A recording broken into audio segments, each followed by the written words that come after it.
marks up. So feel free to take advantage of the morning. So with that, Dr. Mike Jones is cotton specialist with Clemson, extension based at the PeeDee Research Center there in Florence, and he's going to share with some of his variety data that everybody always looks forward to in making seed purchase. So Mike, we'll turn it over to you. All right.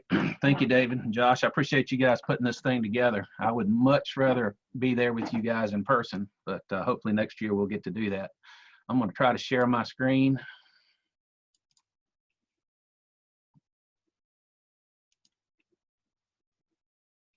Can you guys see that? Yes, sir. Looks good. All right. Well, today I'm going to talk to you a few minutes, give you an update on the 2020 cotton cropping review and a little bit of what happened across the cotton belt, and of course what happened here in South Carolina. And then I'm going to finish up with maybe 15 minutes of some of the new varieties that are available for you guys and how they performed in our variety trials. This is U.S. upland cotton acres for the last 20 years. And the way this is set up, the orange bars are the planted acres and the blue bars are the harvested acres.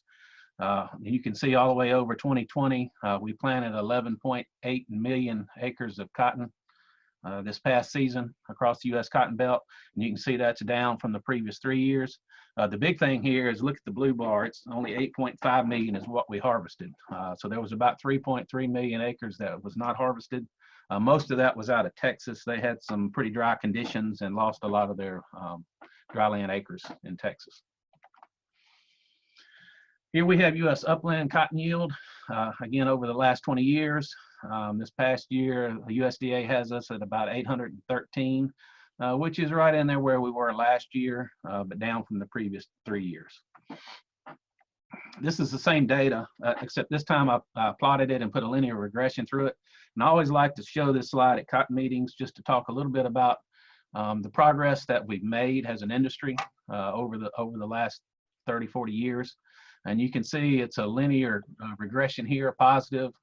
We are increasing our cotton yields about 8.9 pounds per year since 1975. I think that's just outstanding. A lot of that is improved genetics. The varieties that we're planting, our seed companies have done a really good job with these new varieties. But a lot of it also is improved management, better nematode control. The transgenic traits have helped us for sure, our fertility practices and that sort of thing. So I'd like to see that increase keep going. You can see here, if you can see my pointer, these last 3 years we've kind of come down, but again, that's off of 895, which is our record yield we set in 2017. So hopefully, if environmental conditions are better than they've been the last 2 or 3 years, hopefully our yields will be up here on this side of the line. This is U.S. upland cotton production, bale production. And of course, if our acreage is down and our yields are kind of average, our production is going to be down. So we're estimated at 14.4 million acres this past season. One good thing that came out of this year's crop, though, is one of the best fiber quality crops that we've had. This is fiber length for the U.S. crop over the last 40 years. And you can see, just like yield, we've been able to make significant increases in our fiber lengths. Again, a lot of that is through these really good varieties that are being developed by the industry. And outstanding crop here in 2020. You can see over 37 on our length, so a record length for us. We kind of get the same kind of trend when we plot fiber strength over the last 40 years. Again, a positive increase. So again, we're doing a lot of good things in our fiber quality, which is very important for us to make sure that we have a market share, since we do export so much of our cotton. This is some information from Dr. Bill Meredith. He was a geneticist at Stonewall, Mississippi with USDA. He's passed away now, but he did some work trying to look where the percent variation was for fiber quality parameters. And a lot of strength and length, of course, is controlled by the variety you plant, the genetics. But you can see that the environment also plays a key role with the fiber lengths and strengths that we get at the end of the year. And genetics is really the player here. So I guess the point I'm trying to make here with this slide is that if you plant really, really good cotton varieties that have high fiber quality, and we get into some kind of stress year where we have drought or high heat, and our fiber lengths kind of take a hit, if you planted a variety that has above average fiber length to begin with, there's a chance you're not going to have any problems. But if you plant one that's kind of average in length or strength, or below average, and then we run into these stressful conditions, then you might have some fiber discounts.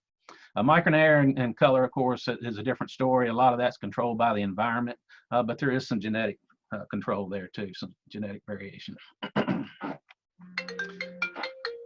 Sorry about that. Got to turn my phone off. This is Micronair. You kind of see a similar trend with yield, and that's not unusual because, of course, Micronair is fiber density. So as breeders are increasing fiber yield over time, they're going to probably also increase Micronair. But you can see it's not as big an increase, and that's a good thing for us. It keeps us out of high mic discounts. And you can see this past year in 2020, we had really low mics. So we had a really good fiber package, fiber quality. We didn't have any hurricanes or major weather events during the harvest season when our bowls were open. So this is shows the color grades of cotton in the Southeast through the Clemson offices.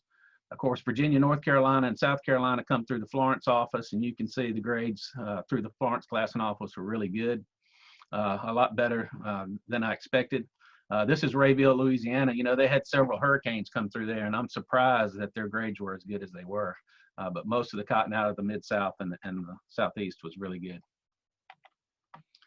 Now switch gears a little bit and let's talk about varieties planted. This is percent market share for the cottonseed companies across the United States. SE is the Southeast. MS would be the Mid-South market, Southwest market. W would be the West market. And this is the entire U.S. Cotton crop. And I got this information out of the Ag Marketing Service Bulletin, Cotton Varieties Planted Bulletin they put out every August, September. And you can see here in the Southeast, we plant quite a bit of Delta pine cotton. Over half of varieties that we plant are Delta pine varieties. Next market share goes to Americot with 33%, Phytogen 10, Stonewall 6. You can see Delta pines also planted on quite a few acres in the Mid-South with 65%, and out west, Americot's the most popular variety in the Southwest of Texas region. Now I've got several of these slides I'm going to show you in succession here, so I'm going to explain them a little bit. They're all set up the same. The orange writing here is the harvested acres for each state. The number underneath is the average yield estimated by USDA Ag Statistics Service, and up top are the most popular varieties that were planted in each region. So you can see in the Southeast, Delta pine 1646 was the most popular variety, and it's planted across the region. As estimated, it was on 33% of all the acres in the Southeast. Next Gen 5711 was next, and it was on about 20% of the acres. So those two varieties made up over 50% of the acres in the Southeast. We did plant 2.3 million acres. When we did harvest 2.3 million acres of cotton this past year in the Southeast, and we averaged 838 pounds to the acre, which I think is really good. You can see the Carolinas with all the problems that we had this year with the environment and getting our plots in. You can see we took a little bit of a hit with 785 pound average for North Carolina, and again we were at 778. The Mid-South had one of their best years. Talking to their cotton specialist, they got off to a really good start, and they had real timely rainfall, pretty good temperatures, nothing too extreme. So their crop was outstanding.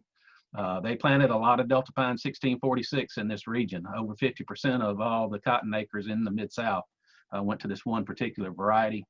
Next Gen 4936, I believe, was on another 10% of the acres. So those two varieties, again, were heavily planted in this region. 1.7 million acres was harvested, and you can see the tremendous yields that they had, 1,132 pounds. Arkansas and Missouri probably had the best crops, but I think Louisiana and Mississippi also had outstanding crops until those two hurricanes came through back to back and took out a little bit of their crop. Southwest, of course, Texas is the big player here. 4.2 million acres harvested. Their yields were kind of average for them, 641 pounds across the region. And they also plant quite a bit of 1646 in this Texas market. And it was their most popular variety. Not a lot of cotton planted anymore out in the West, Arizona, California. Most of this upland cotton acres is probably in seed increase. They only had 156,000 acres in this particular region. As far as South Carolina in particular, we planted 190,000 acres. Again, a lot of that was not intentional, that our decrease was down. We had some really poor planting conditions. It was estimated we were going to be in about the 300,000 acre range at the beginning of the planting season. Of course, we were only get 190,000 planted. You can see that's down from 2019. We were able to harvest most of our cotton. We had a really good harvest season, 185,000 acres harvested.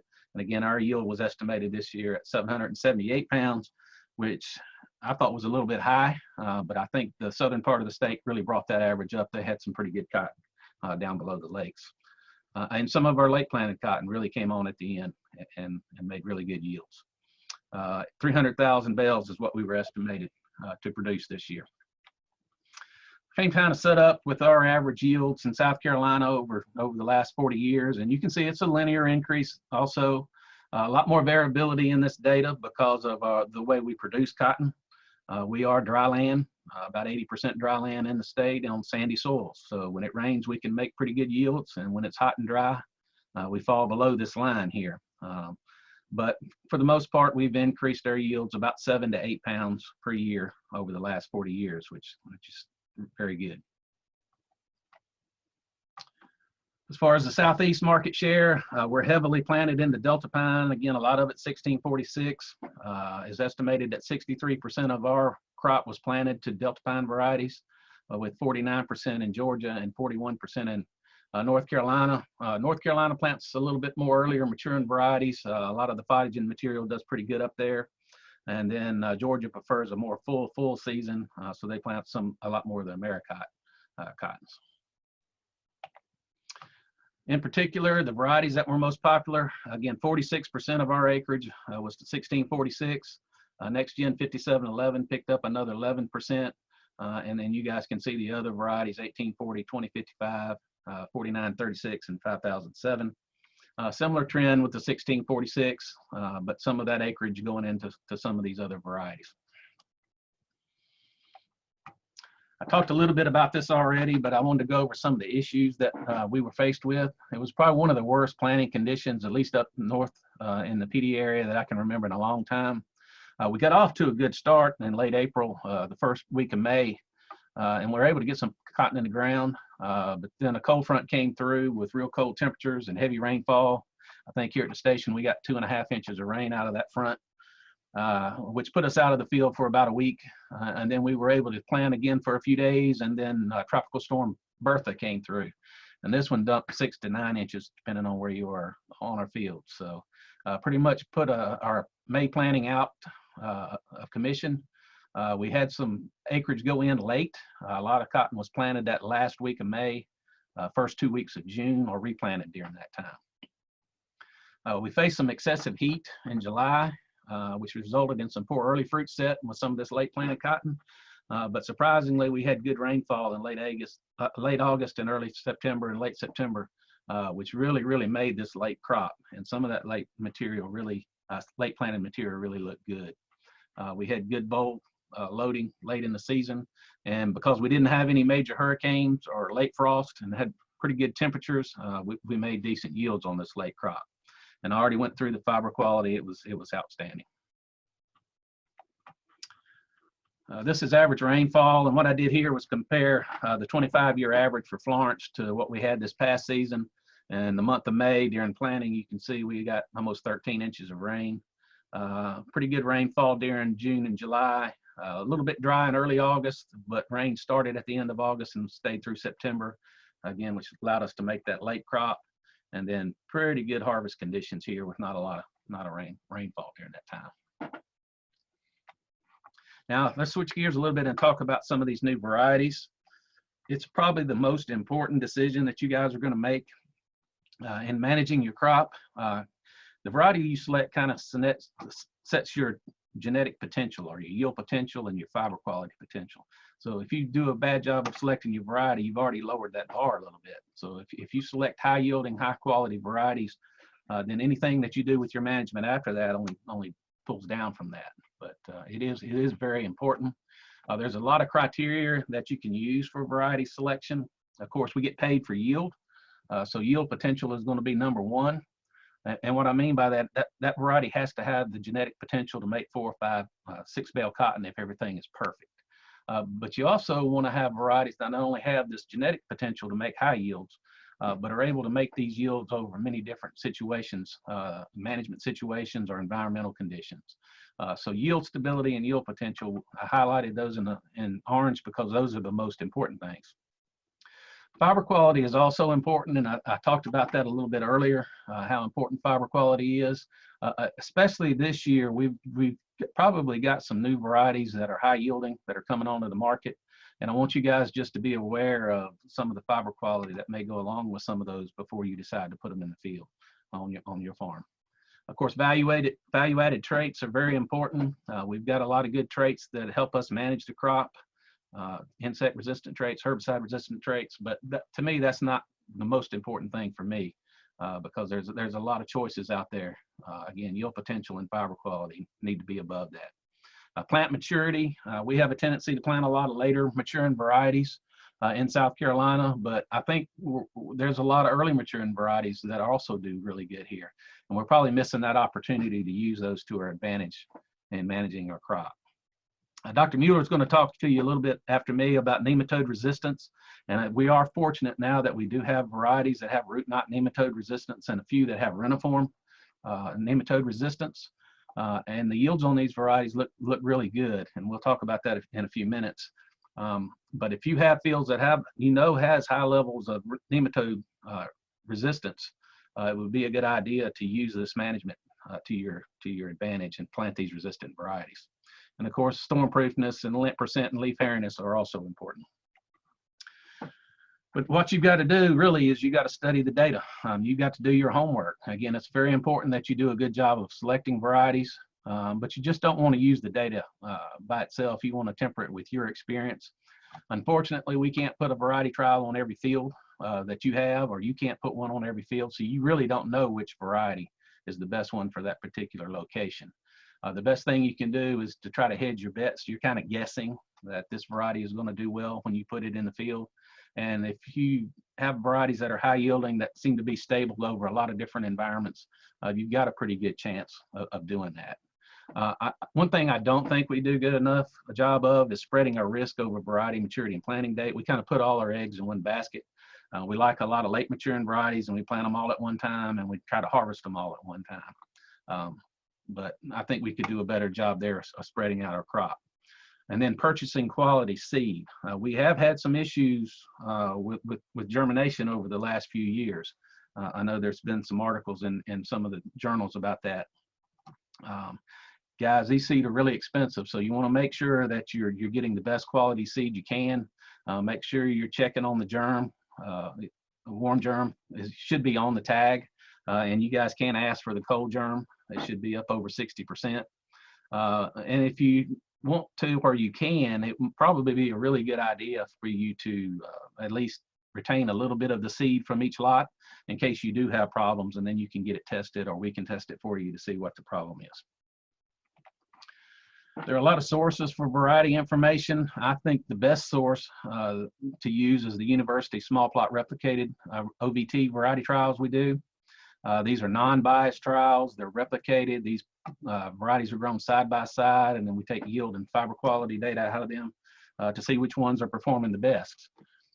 Normally, when I have a meeting, I'll bring handouts to you, hard copies, and give you all the information from our OVTs. Fortunately, I cannot do that, but here is the website. We do have all of our variety trial information posted on the Clemson variety trial website.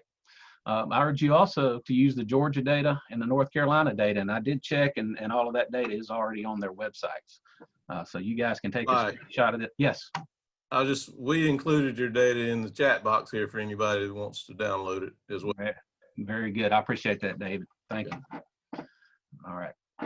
Also, if you guys ever see any university or industry large plot trials, usually they're signed, go out there and look at those cotton plants and look at those trials. We don't have as many of those as we used to. It used to be a normal thing, but if you see one, stop by and look.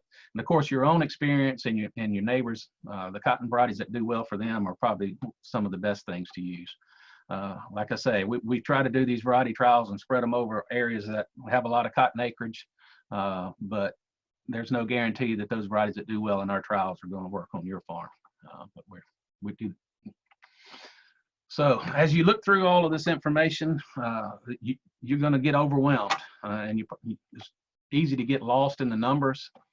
This is just one of the trials that I do. This is a small one, actually. This was the early maturing cotton variety trial, dryland trial at the PeeDee Rec this past year. I think it had 40 varieties in it.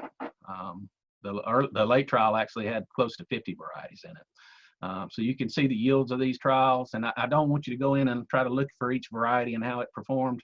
The point I'm trying to make here is we included this Delta Pine 1646 as a maturity check in our early trial, and it actually was the highest yielder, believe it or not, and made 1,203 pounds. We also included Next Gen 5007 as another maturity check because I've got a lot of experience with those two varieties, and it only made 556 pounds. So if I happened to plant 5007 in this field instead of 1646 last year, that would have cost me 647 pounds at 70 cents. That's about $450. That's why I was saying that variety selection is really important. Now let's talk a little bit about the OVTs. I'm not gonna present slide after slide after slide of data like this because you'll get lost in it. So what I'm gonna try to do is summarize this data for you.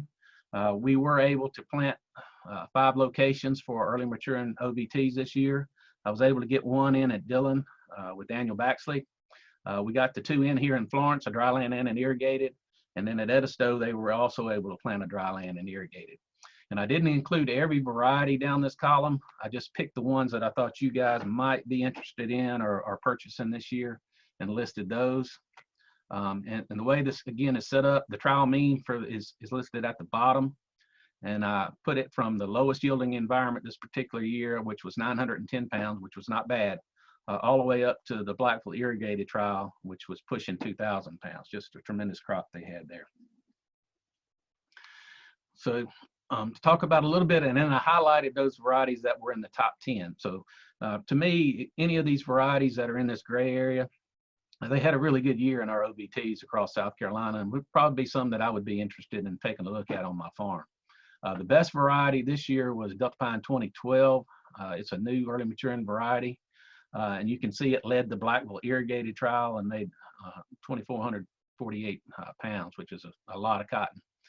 The average over all 5 locations was 1,474. Delta Pine also had another good variety, 2020, that performed well this year.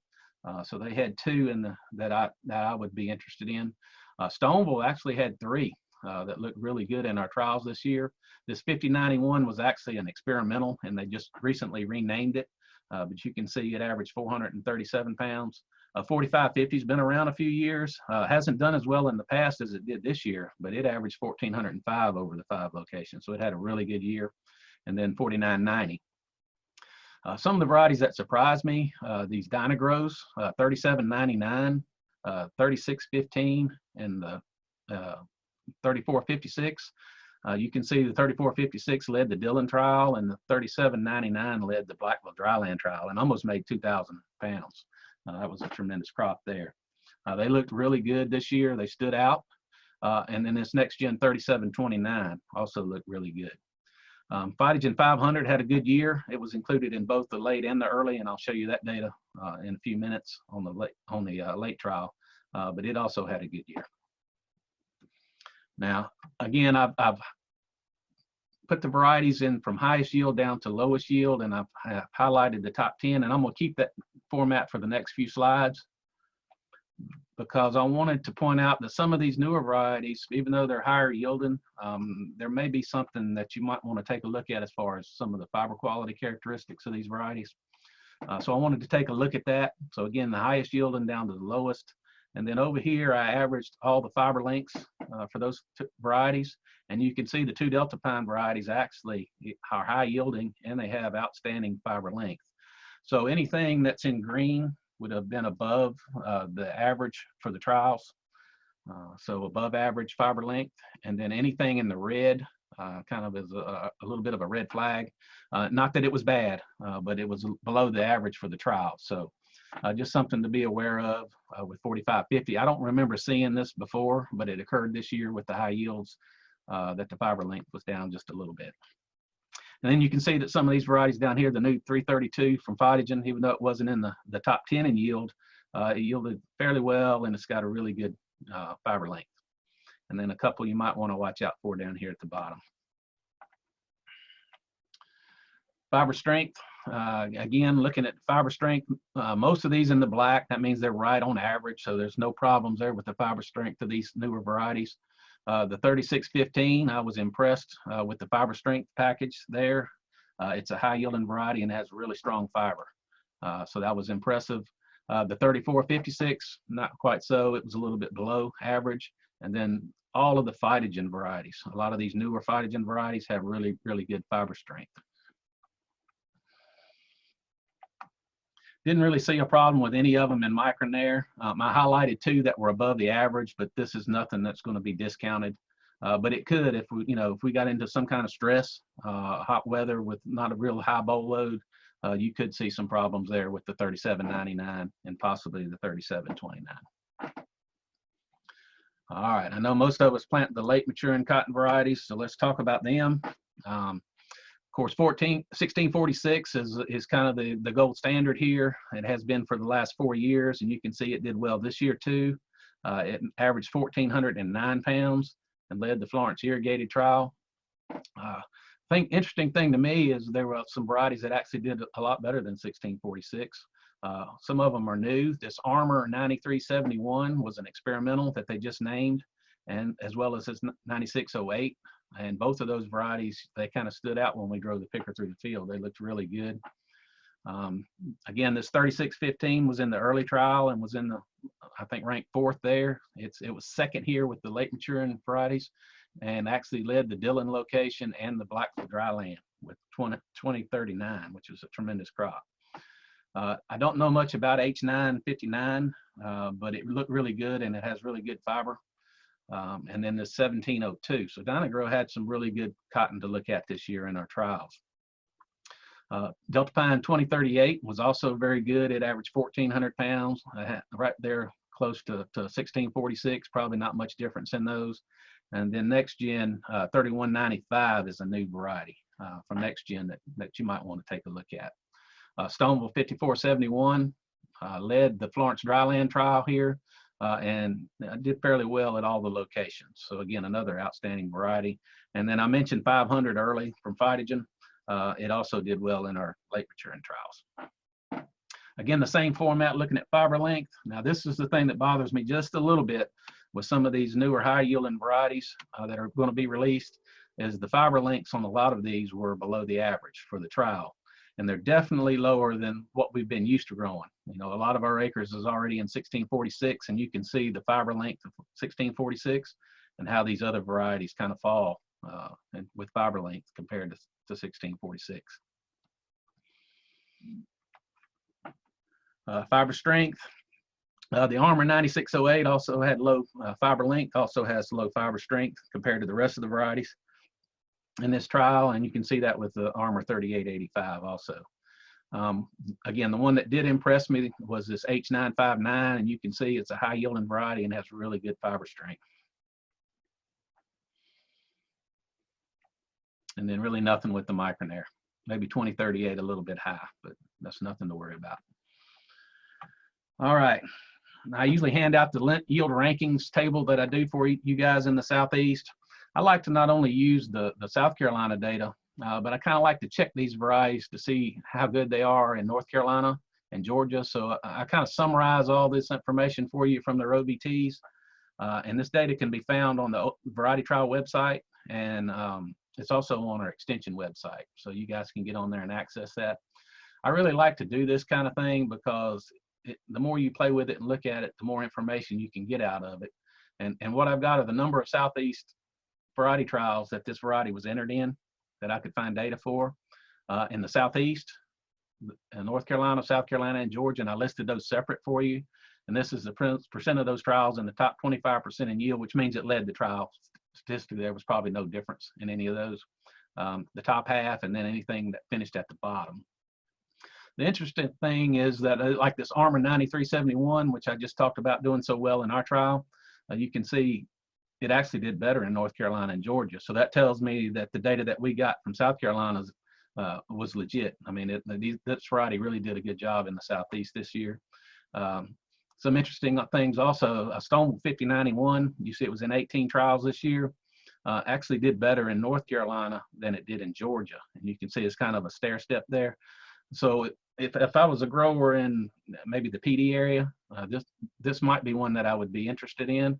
But if I was down below the lakes, you see it didn't do as well. The further south we went, maybe I want to plant something else like this 3615. You can see the yields are better the further south we go. So it may be better suited for below the lakes. But anyway, there's a lot you can do with this. This is the top 10, and the good thing that I see here is the same varieties that did well in South Carolina are doing well in North Carolina and Georgia also. This is combined data. You can see the top 10 here, and normally 1646 would be at the top of this list in my tables in years past, but you can see all the new material that was released this year that has done well. One that we had 2 years worth of data on was this 3615. I can find my mouse.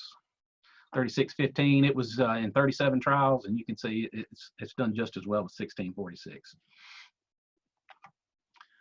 All right, so taking that sheet, Lint yield ranking sheet, and numbering them 1 through, I think there's maybe 65 or 70 listed on there, and ranking them from high to low.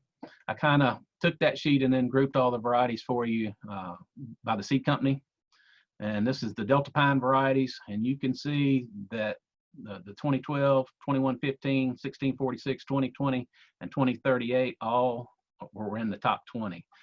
And the way I look at it, if these varieties are in the top 20 across the Southeast, they're probably really get good yield stability, yield potential, and probably something that I would want to look at. The thing that bothers me a little bit here is we've got a lot of acres in the Southeast in 1840, 1851, and we did in 2055 this year. And for some reason, they're not doing as well in our OVTs in the Southeast. They may be performing on growers' farms, but I'm not sure. But I just wanted to point that out. Here's the next gen varieties. This is the new one that they're going to release, and it was an experimental, so I don't expect they're going to have a lot of seed. They may have ramped up production, I don't know. But you can see it did really good in our trials. We do have a lot of acres in this 4936, 5007, and 5711, and they're not quite as high in our trials as I'd like to see them for those particular varieties. Here's the Phytogen and List varieties. They have an experimental that I hope they're going to turn into a commercial variety soon that looks really good. And then these 3 nematode resistant varieties, 400, Phytogen 500, and 443, are all right around that 20 rank, which I think they have a lot of potential here in South Carolina and could do a good job for us, especially if we have root knot nematode. The Stonewall cotton varieties, they've got several that look good. The 5091 was ranked 3rd. Again, it's a new variety, so I don't know how much seed they're going to have of that. I included 4946. It's an old variety that's still sold, but it's not entered in our OVTs anymore. So I'm not sure availability on that one. I talked about the 4550 being a good variety this year and how well it did in our trials. And then again, these were the ones that surprised me. These Dynagrow varieties, don't have a lot of experience with them other than being in the OVT the last few years. But there's 5 here that look really good. They had outstanding yield in our trials. And then of course the Armor varieties, and some of us have grown 3885. It used to be Cropland Genetics, and they changed the name from Cropland Genetics or CG to Armor. And it's still looking good in our OVTs. And then these 2 new ones that I think they will be releasing next year also look really good. All right. So Dr. Mueller is going to talk to you a little bit about nematodes and some diseases next. So I wanted to kind of group the root knot nematode resistant varieties together. There is they're not up in the top 10, but there are several in this 20 range that you can use to manage nematodes, especially if you have high levels of nematodes. I didn't include the new Delta Pine varieties because they did not enter them in our OVTs this year. So I don't have a lot of yield information on those, but I think in some of our strains trials, they've looked really good. To try to get an idea, I'm often asked if we plant these root knot nematode resistant varieties, what are we giving up if we don't plant 1646? And I don't have any head-to-head trials in nematode infested areas, but I pulled this data out of the OVT. This is the early, and I had Delta Pine 1646 and 3 trials in the early with some of these varieties and compared to yield. And it made 1,202 pounds over these 3 trials, and you can see the yield of the nematode resistant varieties is down, maybe an average of 200 pounds maybe. But if you look at the late trial where I had the comparison of 5 comparisons with 1646, if you look at like Phytogen 500, that's only a 60-pound difference. And that's probably not even going to be statistical. So I don't think you're giving up as much as people think. So I'd like to thank some folks for all they do for our program in Clemson. Of course, the Cotton Board and Cotton Incorporated for funding a lot of our research, our industry partners for funding research and helping us with some of these good varieties that's developing. And of course, the county agents and you guys that help let me put trials on your farm. So with that, I'm going to stop, David, and I appreciate everything. And I'll take a few questions, or maybe they can go through the chat room or call me later if they have questions. All right, thank you, Mike. We appreciate that that update. I don't see any questions in the chat right now, but I do encourage y'all to use the chat as we go forward. If you have any questions, or at the end we'll open up for some questions, or however it goes. And we will be submitting this video out and all that data information will be sent to everybody that registered after we get it all wrapped up. Hannah, you going to introduce Dr. Mueller for us? Sure, I'd be glad to. Dr. Mueller has been a longtime asset to Clemson University and the research station down in Edisto. He's also an avid fisher. And he is a great resource when it comes to answering some field questions on nematodes and diseases. He's been a great asset to our PeeDee and below the lakes, and is going to provide us with some great information today. And Dr. Mueller, I'll give it to you. All right. There he is. Let's see if I can.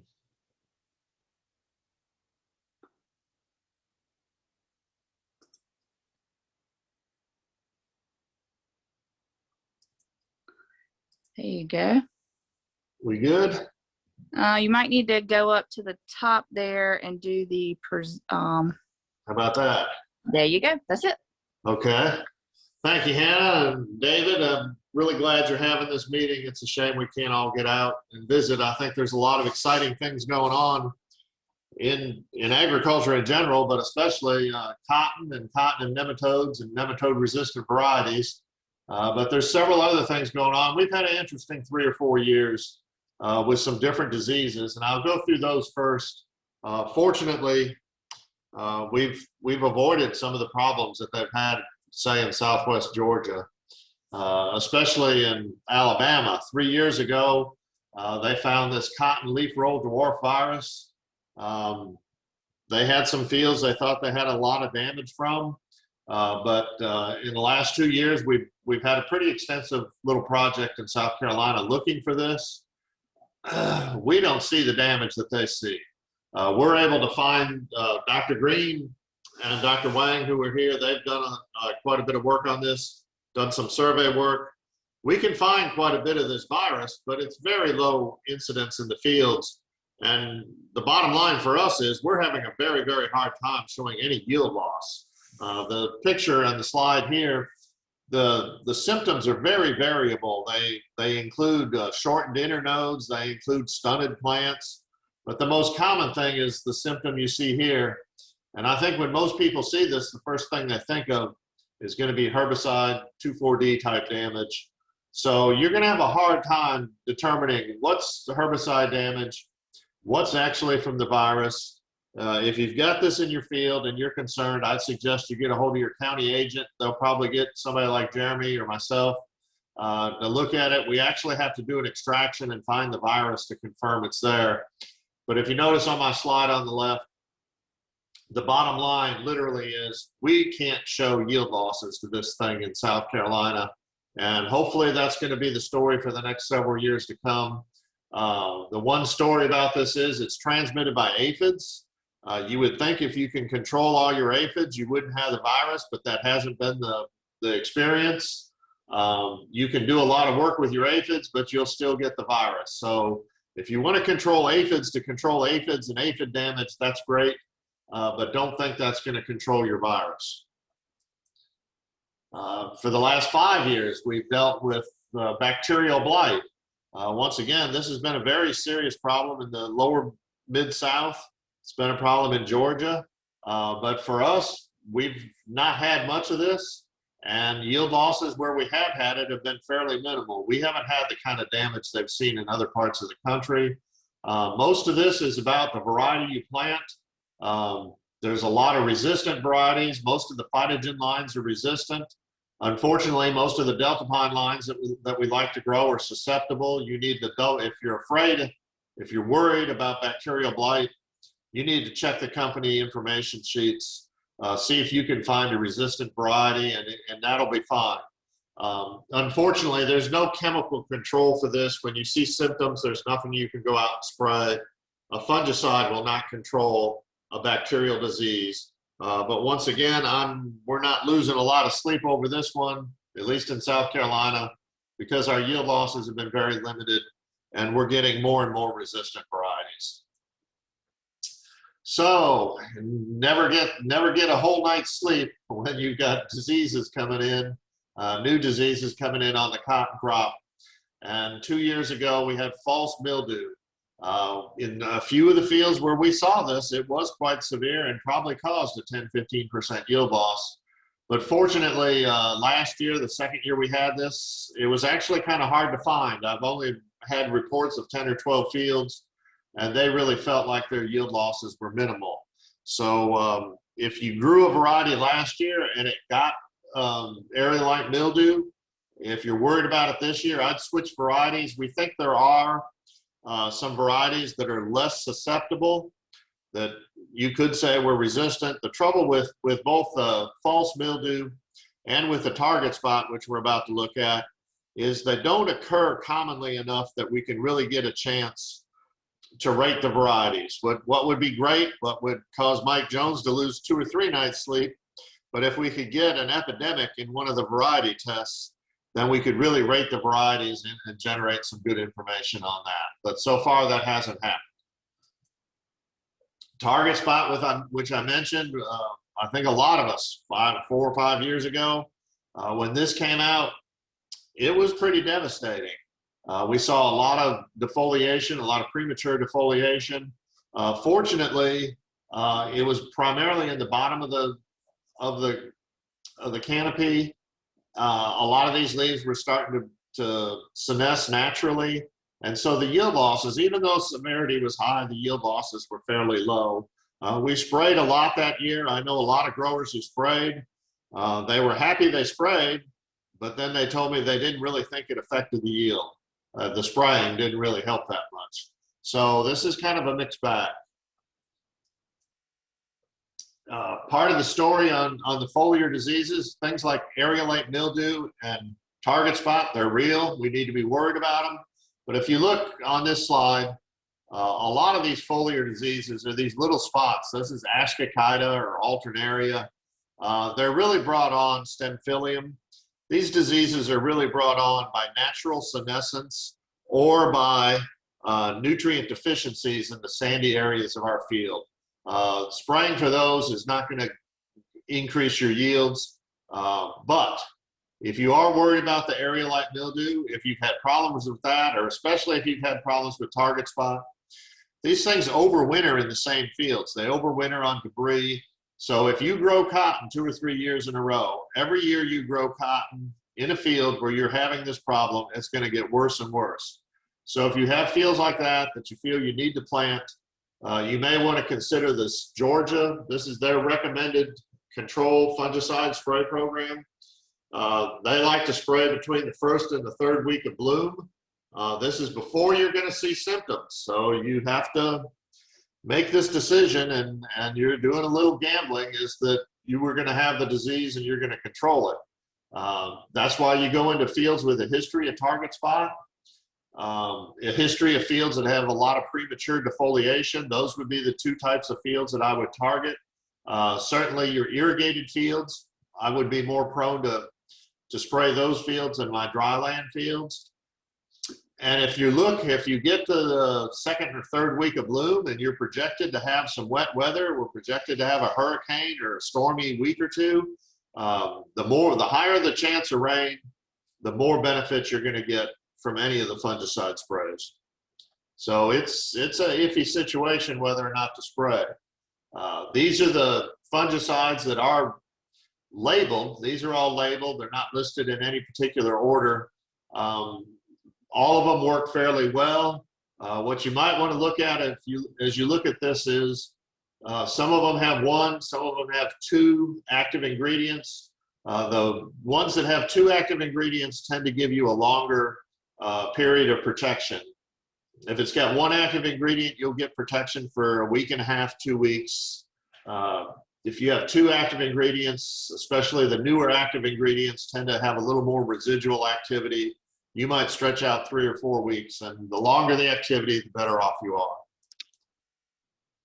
So I had this picture on my opening slide. This is the Root Knot Fusarium Wilt Nursery in Tallahassee, Alabama. I actually took this picture. I visited there about 20 years ago. This is where all of the breeding programs, commercial breeding programs, or the state and USDA breeding programs, this is where they brought their material to get a nice uniform test. Everybody could compare themselves to everybody else. And as you look across this field, you'll see things don't look very good. We've come a long way in those 20 years. The breeders have really worked hard to find resistance to Fusarium wilt, to find resistance to root knot nematode. The two used to be linked. Now they're basically separated. In South Carolina, we have pretty good resistance.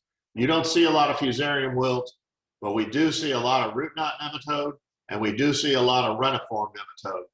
But as Mike alluded to, we've come a long way. We've got some varieties now that look like they're going to work.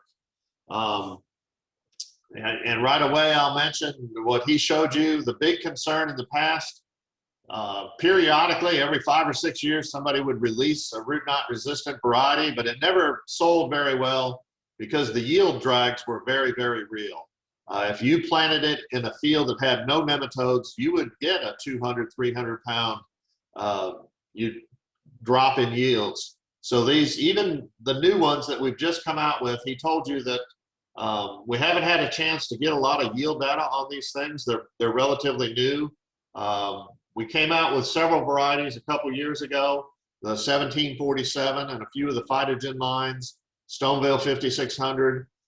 I think most people felt that those still had a little bit of a yield, too much yield drag to be where they wanted to be.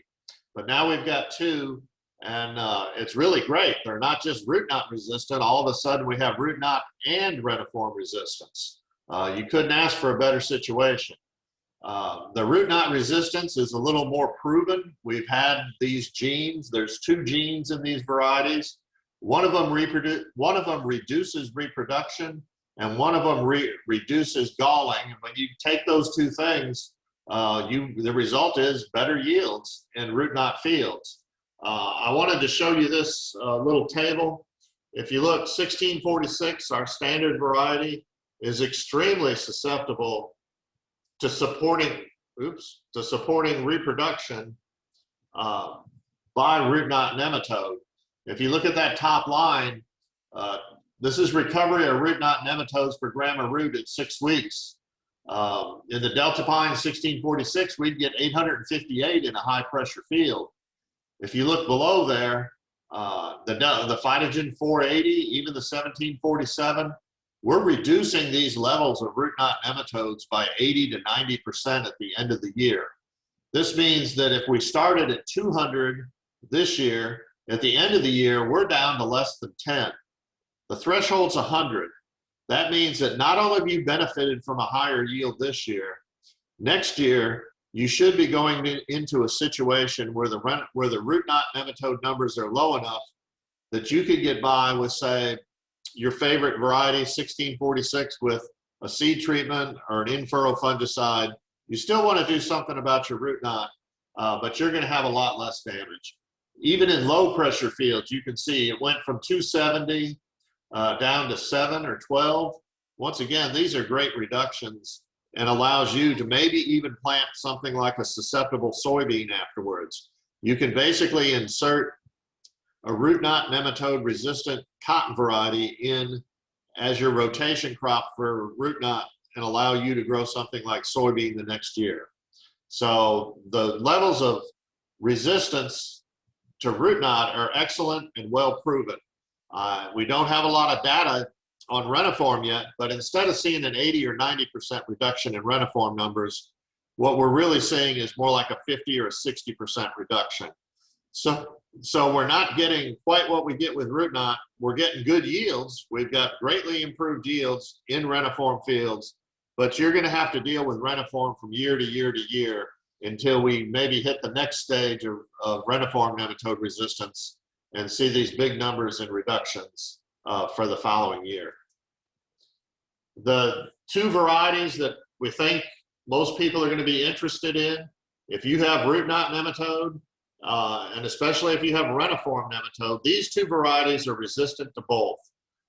Delta Pine 2141 and Phytogen 443 are probably what the two varieties you'll be interested in. They're resistant to root knot and reniform nematode. That makes things very good for you. The 2141 is a mid to full maturity variety. 443 a mid maturity variety. If you're worried about bacterial blight, you might want to plant the 443. It is resistant. And you can see the numbers they were tested under. As Mike told you, they didn't release a lot of the 2141. There's very, very little data available on yield or performance in the field yet. These varieties are also resistant. Phytogen 332 and Delta Pine 2143. They probably have very similar performance in terms of root knot and reniform nematode resistance, but they're probably not quite as well adapted agronomically to using in South Carolina. You might want to try them if you like to grow a little bit different maturity groups. Now, if you're 100% positive that your problem is root knot nematode, there are some varieties out there that should do very well for you. The Stonewall, you could use the root knot reniform resistant variety, but if you only have root knot and if you want the Phytogen 400 and the Phytogen 500 Mike showed you, those did pretty well in the variety trial. So those would be something you could look at. Those are their newer varieties. Stonewall 5600, I think the yield's a little bit lower and the performance has been a little bit erratic in terms of the root knot nematode. Phytogen 480, we've grown several years. Excellent resistance to root knot, might have a little bit of a yield drag in it. But 400 and 500 would be good varieties to try. Really, really want to emphasize to you that you need to know exactly what nematodes you have in your field. Now that we have some good weapons, we need to make sure that we're choosing the right ones. We need to know, are you in a root knot field or are you in a reniform field? Usually you have one or the other. You don't have both mixed together. And that can allow you to choose not just the nematode resistance you want, but the nematode resistance with the best available agronomic characters, especially yield. Now, you also need to know, if we're going to eliminate the #1 and the #2 nematode in the state, root knot and reniform, as a yield factor in your field, that sounds great. But realize that Columbia lance nematode, especially south of the lakes and in the coastal plain, Columbia lance nematode is out there in 33% of the fields. And that is true even north of the lakes in a lot of areas. Anywhere you have very sandy fields, you can have Columbia lance, lesion, stubby root, or sting. If those are your problem, the resistance to root knot, the resistance to reniform doesn't do anything for these nematode species. You need to be treating, especially with Columbia lance or sting, you probably need to go in furrow, or you need to go with something like Telone. The seed treatments probably won't even help you for those. So it's just like the entomologist and the weed scientist. You eliminate one species, a new one moves into that void. Mother Nature abhors a vacuum. She's going to fill it with something, and it's usually not something that's good for us. The best thing we can do, we want to manage these resistances well. We don't want to develop root knot nematode populations that can overcome the resistance, or a reniform nematode population that can overcome these resistance genes. We want to keep rotating. If your problem is southern root knot nematode, unfortunately, the only thing you can rotate with is peanut to reduce those numbers. Corn and soybean allow it to build up. They're very good hosts for southern root knot nematodes. But the root knot nematode resistant cotton varieties, once again, they're knocking down the root knot numbers by 90% or more. They might be useful in your soybean or your corn rotations. Reniform nematode, soybean's an excellent host. Corn and grain sorghum are non-hosts, but the trouble is, where we'll see 100 or 200 root knot nematodes, we'll see 2,000 or 5,000 reniform nematodes. So it's going to take probably 2 years to rotate out of cotton or soybean to knock down reniform numbers low enough that we can go in with a susceptible variety. We can go in with our reniform resistant varieties, but not with a susceptible one. And the reason Columbia Lance is such a problem, it's on 33% of our fields, is the only non-host we have is peanut. So if you're in a strong peanut rotation, 2 years of cotton, a year of peanut, two cotton, 1 peanut, that'll control your Lance nematode. But if you're growing more than 2 years of cotton in a row, there's a good chance you've got at least 1 or 2 of our 3 major nematode species. Excuse me. So, nematicides. Telone 2, Telone's been around. I've been working 35 years, and it was here when I came here. It's highly effective. The problem, there's 2 issues with Telone. One is, by the label, you have to apply it 10 to 14 days early, or you can get phytotoxicity. You can kill your cotton seedlings with it. You can kill your seed. You won't get any emergence if you get a crust. And the even bigger problem is it's $18 a gallon. We recommend 3 gallons an acre. So you're looking at $50+ an acre for the material. Plus you're gonna have to pay at least $20 for the application trip. So it's not cheap. Once again, you better know that you have a nematode problem, not just a nematode problem, but a severe nematode problem, enough to justify using the Telone. One of the ways you can save a lot of money on this is with variable rate applications. Some people call this area management plans, but a lot of people are afraid to try and get into that. They think that you're going to have to get into a very complicated system and get all kinds of aerial photographs with infrared pictures to show them where the damage is. And the truth is, it's not nearly that bad. This is just a regular old picture from a drone. I'm using it not because you need it, but because it shows the distribution of nematodes in this field. This is a severely infested field. But you can see even in here, in the left-hand corner, all the way up the left-hand side, you wouldn't need Telone there. In the very center, you don't need Telone there.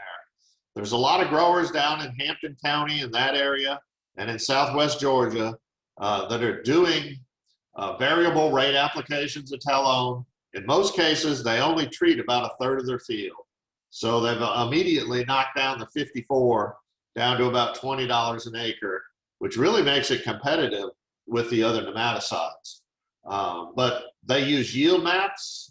You know your field better than anybody else. They're using a very simple on-off switch, and it works well for them. It's something you might want to try if you really have a problem, especially now that we have root knot nematode resistance and reniform nematode resistance. Use those. But if you have other nematodes and problems, this would be a good system. The nematode seed treatments, these are really only for use where you have very low levels of nematode pressure. This might be a good thing to put in if you have a little bit of Lance nematode and you're growing a root knot resistant variety. You might want to use a seed treatment to help with your Lance nematodes. They're only going to be effective for low levels of nematodes. Bayer sells Vellum and Vellum Total. These are liquid in-furrow treatments. They're actually moving away from the Vellum Total. This was a package that some people liked because it had the gaucho mixed in with the vellum and controlled your thrips for you. They're moving more toward the vellum. The vellum does not have the gaucho in it. So if you use vellum, you're going to have to use something else to control your thrips. The vellum treatment's going to cost in the neighborhood of $20 an acre. And it's more effective than the seed treatments, but not as effective as AgLogic or as Tello. So AgLogic, I'll conclude with probably the one that most people have relied on. There's probably everybody who's ever planted cotton in South Carolina or soybeans has used AgLogic, previously Temic. If you're wondering why is it 15GG, the second G is for gypsum. Almost everything they're selling now in the state is going to be gypsum based rather than the corn cob. I think everybody knows in furrow at planting. I want to admonish you not to go to 7 pounds. The label goes to 7 pounds per acre in furrow. I think 5 to 6 is where you need to be.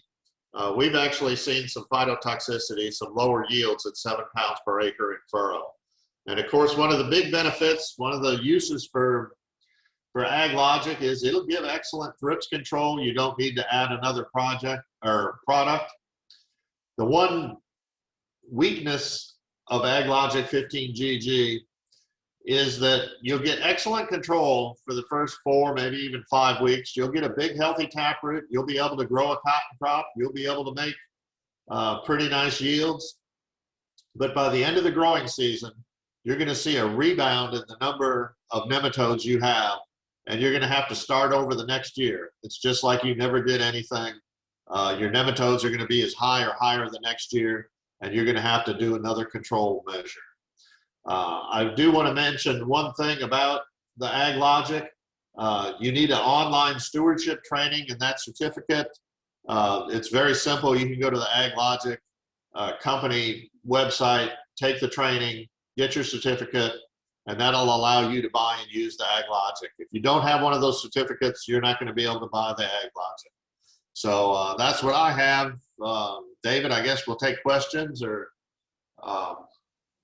whatever we need to do here. Yep, that's good. We appreciate it, Dr. Mueller. We'll open up, but if anybody's got any questions, you can just unmute yourself and ask or type in the chat, or we'll see if anybody's got anything for Dr. Jones or Dr. Mueller.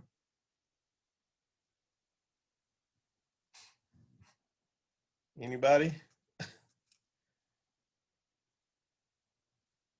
Well,